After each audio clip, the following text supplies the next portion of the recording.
మహిళలు 24 గంటలు ఇంట్లో కష్టపడుతుంటారు, పద్దాకి ఇంట్లో పని చేస్తుంటారు. నేను ఈ పని చేస్తున్నాను, మా ఆయన బయటికి వెళ్తాడు, డబ్బు సంపాదిస్తాడు, నేను ఇంట్లో ఉంటాను, పద్దాక ఇంటి పని, వంట పని, ఊపిరాడని పనిలో ఉంటాను. కానీ 24 గంటలు పని చేస్తున్నప్పటికీ మహిళల్లో కూడా గుండె జబ్బులు వచ్చే అవకాశం ఉందా? వాళ్ళకి ఎక్కువ శాతం ఉందా, పురుషుల్లో ఎక్కువ శాతం ఉందా?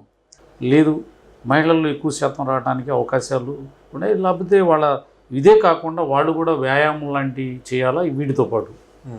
డెఫినెట్గా ఇప్పుడు మన కొన్ని స్టడీస్, రీసెంట్ స్టడీస్లో ఏంటంటే మగవాళ్ళ ఆడవాళ్ళల్లో మగవాళ్ళకే అధికంగా గుండెపోటు వచ్చే ఛాన్సెస్ ఉన్నాయని స్టడీస్లో ఉందండి.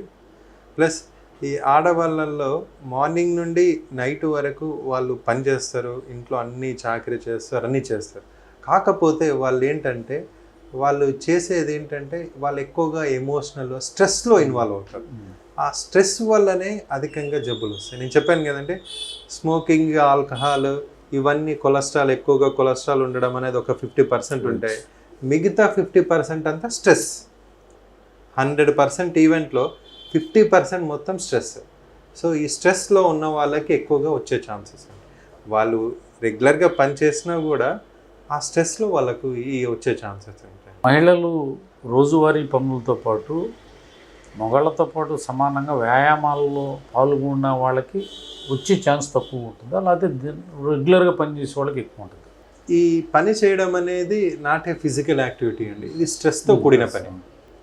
ఫిజికల్ యాక్టివిటీ అంటే ఏంటంటే డైలీ రొటీన్గా 40 minutes 1 hour daily 40 minutes walking చేయాలి. అది ఎలా ఉండాలి అంటే వాకింగ్ చేసేటప్పుడు టెన్షన్స్ ఉండకూడదు, పీస్ఫుల్గా నిదానంగా ఏం ఆలోచన లేకుండా రిలాక్స్గా వాకింగ్ చేసుకుంటున్నాం. అప్పుడు అది ఎఫెక్ట్ ఉంటుంది. ఇప్పుడు వీళ్ళు చేసే పని ఏంటంటే అన్ని టెన్షన్స్, పని అయిపోవాలా తొందర, తర్వాత పని ఏంటి, పిల్లల్ని స్కూల్ నుండి తీసుకురావాలి, వాళ్ళకి లంచ్ క్యారేజ్ పెట్టించాలి, మళ్ళీ ఇంట్లో పనులు చేసుకోవాలి, బయట పనులు చేసుకోవాలి, పనమ్మాయి రాలేదు, ఇవన్నీ స్ట్రెస్తో రిలేటెడ్, మానసికంగా ఒత్తిడి, వీటి వల్ల వచ్చే ఛాన్స్.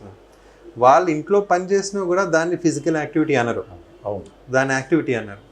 ఏది యాక్టివిటీ అంటే ఒక్కసారి బయటకు వచ్చి ఒక 40 minutes వాకింగ్ చేసి సరదాగా ఏం ఆలోచన లేకుండా అందరితో కలిసి మాట్లాడుతూ కమ్యూనికేషన్ పెంచుకుంటూ ఒక్కసారైనా నవ్వడం, స్ట్రెస్ ఫ్రీ,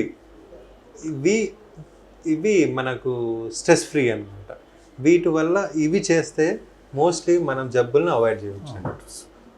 ఇప్పుడు డాక్టర్, పిల్లలు, మహిళలు, పెద్దవాళ్ళు, ఎక్కువగా చిన్నపిల్లలు